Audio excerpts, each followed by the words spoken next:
Love yours.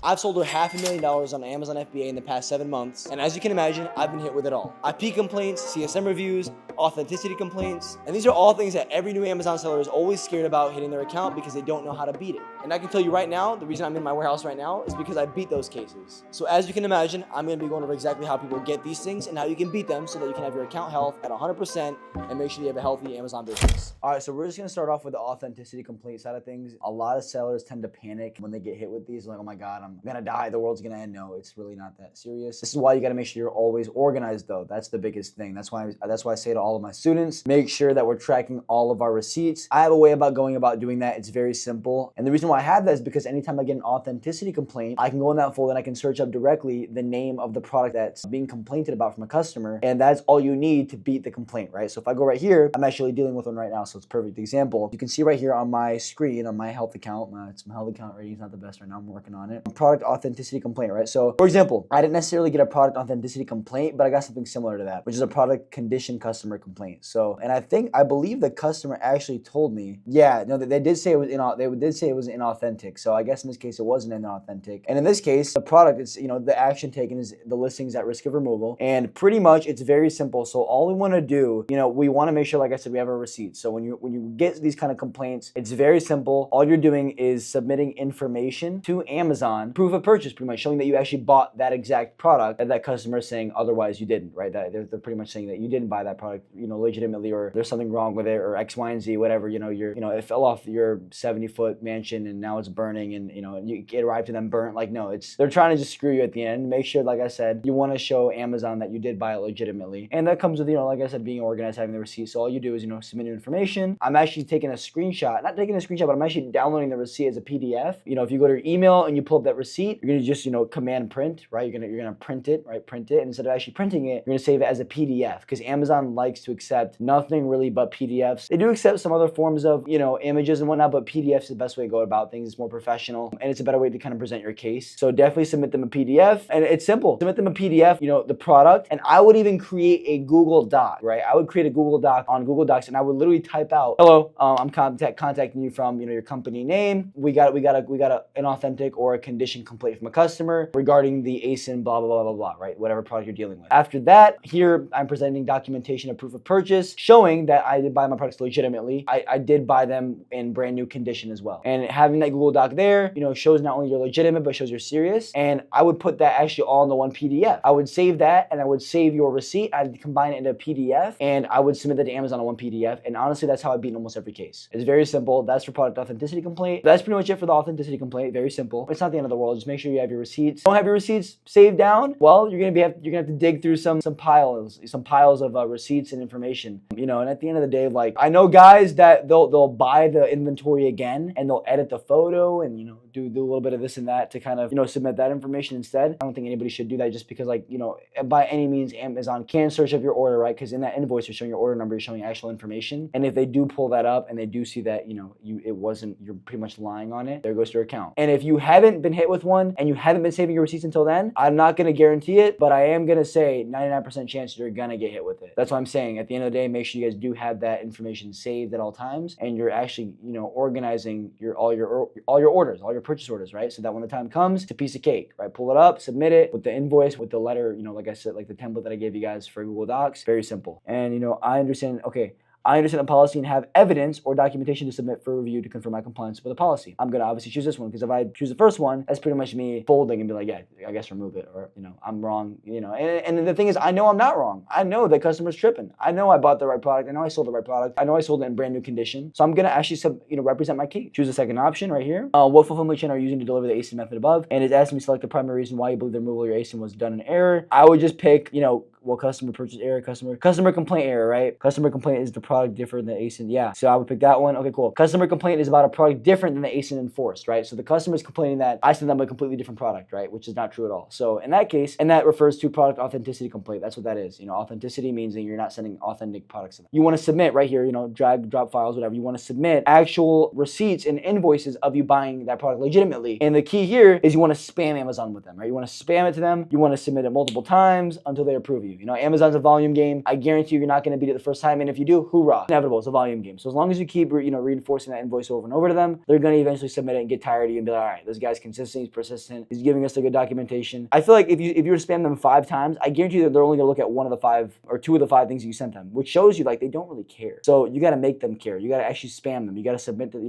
over and over and over again until they actually just approve you, right? So that's it for authenticity complaint. Very simple. So what an IP complaint is, right? Because now we're moving on IP complaints. Pretty much an IP complaint is, it's just pretty much it's an intellectual property complaint, right? That's what IP stands for. And it's pretty much the brand accusing you of selling fraudulent products or not selling the right products or selling their products in any way, shape, or form wrongly, right? Whether it's the complete wrong product, whether it's fake, you get the gist of it, right? Pretty much how you go about beating that. And I hope we're actually not selling fake, because if we're selling fake, then you shouldn't even be selling on Amazon. But my guess is, and at least I hope so, for the most part, we're all selling legitimate stuff. And if that's the case, I have a template right here that I would absolutely send to Amazon. And it's pretty much just a letter to kind of, break down to Amazon what it is. Pretty much saying, dear Amazon USA seller team, thank you for providing me the opportunity to appeal this intellectual property complaint. I understand that Amazon takes complaints about violations of IP rights of brands or rights owners very seriously. And I would like to share with you my plan of action, in which I explain what I have done to resolve the issue and what will I do to prevent similar complaints in the future. And pretty much you're going to explain to Amazon what happened exactly, right? I received a trademark infringement complaint from the rights owner of, for example, for the ASIN, blah, blah, blah, whatever the ASIN is, right? The rights owner, pretty much the brand of it, right, has mistakenly reported my Amazon store, despite the goods being authentic, right? Because we already know, we know they're authentic. And, basically what's going on right now is the brand pretty much accused you of selling wrongful products of their brand, right? Because we know we're not selling fake products. So they did wrongfully accuse you, right? So that's what you're telling Amazon pretty much. So pretty much using this template to break down to Amazon, hey, this is what happened. This is what I actually did. This is why I'm right. This is why the brand has mistakenly done so. Obviously still giving, the brand their due credits, right? Because they are trying to make sure their brand is healthy. That is hurting the image of the brand. Customers are seeing this and be like, oh, this is cheap. This is not good. This is not what I expected to be. That's giving a bad image on the brand. So I don't blame the brand for doing what they're doing. And honestly, if I had a brand, I would be doing the same thing. I want to make sure my brand's not being played with, right? You do want to give them their due credit, but you also want to make sure that your store is healthy at the end of the day, right? That's the goal here. It's a business. So break down this template right here. I would copy this word for word. You guys can pause it, check it out. It's pretty straightforward for the most part. And then obviously, we're going to submit documentation, right? So for reference on the attachment, you're going to attach pretty much the invoice from the brand for the ASIN, blah, blah, blah, whatever it is. Obviously showing proof of authenticity as well. Just say, the ASIN, blah, blah, blah, is on the invoice labeled as blank. You want to show them that the ASIN that's being complained about, right, from the brand, is on the invoice label, because when you're labeling your invoice, right, when you're submitting to Amazon, you have to label your invoice, and you really want to connect the dots. You want to really want to dumb it down, right? Dumb it down as much as possible. Almost like you're talking to a little child, right? You're explaining every single detail. You're explaining which attachment has which ASIN, what that attachment consists of, what is going on in that, like what is that attachment showing. You really got to go in depth with these things, right? Because they are important. So make sure you are being very, straightforward. Use this template, show them the obviously proof of purchase. You show that, you should be good. And as always, like I said about even authenticity complaints, something you just got to spam, right? Amazon, it's a volume game, right? They're probably not going to approve you right away. You just got to spam, and even play around with it, whether that means highlighting certain things, on the letter, highlighting certain things on the invoice, highlighting the quantity you bought, highlighting the brand name, highlighting the distributor, highlighting things like doing those little things really makes a difference. I like to go above and beyond. I would actually contact the brand as well, right? Like I would directly contact the brand, right? Let them know, hello, whoever it is, right? Yeti, right? I recently received an IP complaint,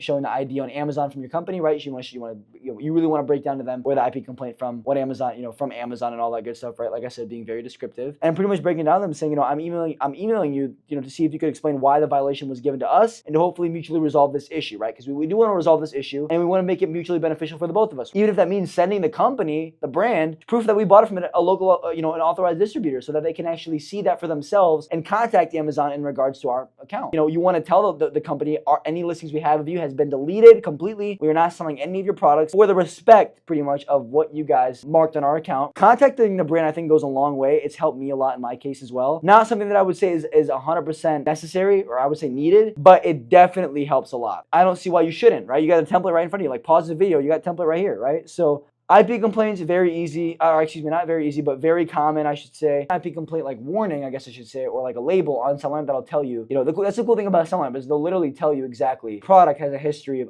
IP complaints, right? Or IP issues, right? Submit documentation, contact the brand, contact Amazon. You got 2 templates right in front of you to use them wisely. and just use them in general. Spam Amazon, like I said, just pound it at them, right? And other than that, yeah, that's pretty much it for IP complaints. You know, I would say for any sellers that are doing about $50,000 a month in revenue, you're gonna get these occasionally. Pretty much all a CSM review, like what might happen if you get a CSM review, a CSM, you'll get an email from Amazon, like it's actually Amazon email, and in the email it'll say I believe here, yeah, if I'm sharing my screen right now, it'll say CSM brand review, you know, and that's what a CSM brand review is. And what they might do is they might currently gate you in that brand, right? For example, I got CSM reviewed for Nike. So last week I beat it, right? And I'm gonna show you guys how I beat it. I got CSM reviewed for the brand Nike. I could not sell Nike for the next 3-4 days while I was obviously providing documentation and whatnot. But pretty much I got gated in Nike. You know, I panicked at first, like, oh crap, you know, I can't sell Nike, blah, blah, blah. No, it's not the end of the world. It's not a big deal. You know, they're gonna ask you information for about 1 to 3 ASINs, right? So they're gonna ask you for information on 1 to 3 ASINs that you might have sold within that brand. Literally all you're gonna do is you're gonna submit 5 times an hour, right? So 5 times every hour, and pretty much for every order via email, right? Like they instruct you to, right? So they're gonna tell you right here, if you scroll down here, how do I submit the required information? Submit this information via email to CSM. So you're gonna essentially text or send, you're gonna email that exact email right there, right? CSM-brand at Amazon.com, right? So you're going to essentially contact that email like they're instructing you to. I spammed them, legitimately spammed them. I would submit 5 PDFs, 5 sources of documentation to them every single hour for the next 2-3 days straight until I bug them, right? Like I said, it's a volume game. 3 other ASINs right within the brand. They're going to generally ask you about 1 specific ASIN or whatever ASINs, you know, they might ask you about 2 ASINs, you know, whatever. I typically send an extra 2 to 3 ASINs just to show them that, hey, I'm selling not just this one ASIN that you guys are wanting to review, but the other ASINs within the same brand, just to back you up even more, just to show you that you are more legitimate than you might seem. I like to do that, and pretty much what I do per ASIN, I do 3 receipts per ASIN. Regardless, I'll submit about 3 receipts per ASIN, and I'll combine that all into 1 PDF. So essentially, you'll be submitting 15 total documents in 1 PDF, you know, 3 receipts per ASIN, and ideally 5 ASINs, right? Ideally, but you know, 3 ASINs is perfect too. I also include all the info of your accounts. You know, I include all the info of your account because they're gonna ask you for your store name, the email associated with your account. So they're gonna really want to dive deep into this. And like I said, nothing to panic about. As long as you got receipts, as long as you got documentation, it's very simple. Spam them, right? Submit 3 receipts per ASIN. Like I said, you know, ideally from 3 different suppliers. That would be nice, just to kind of show you that you're buying them not from just one supplier, from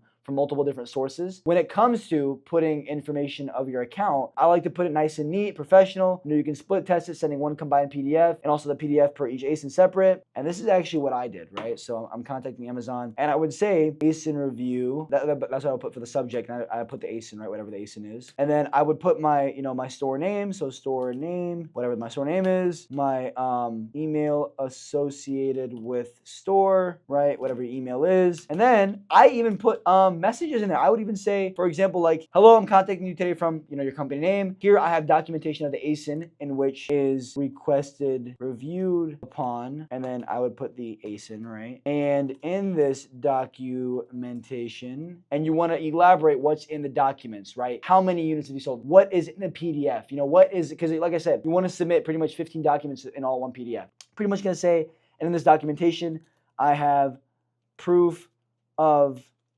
purchase from authorized distributors, such as, you know, and name the distributors, right? Whatever it is, right? You know, comma, just, you know, listing the distributors that you bought from. Yeah, so authorized distributors, such as blah, blah, blah, blah, blah. And I also attach 3 other separate products sold within the same brand requested review of. And pretty much, like I said, you're dumbing it down from, you're literally explaining them from A to Z. What is in these documents? Why are these documents important? Who am I buying from? I'm not BSing, like, this is legit. And that's why I'm saying you gotta be neat, organized, make sure you have all your receipts handled. And as long as you submit that information, you'll be good. It's just a volume game. That's all it is. Don't panic, volume game. As long as you love money, you're gonna stay on top of it. That's pretty much it for the CSM. So that's pretty much it. That's how I go about beating a CSM review, how you get an IP complaint, how you beat an IP complaint, how you get an authenticity complaint, how you beat that as well. You should be able to beat them every single time. Just be consistent, persistent, and please, how I keep making these videos is based on your guys' interaction. So if I see that you guys like the video, if you guys subscribed, if you guys commented, then I will know that this truly did help you guys out, and I'll continuously make these completely free videos on how to beat these cases so you guys can grow your Amazon business. Stay locked in. You got some money to make. Let's go.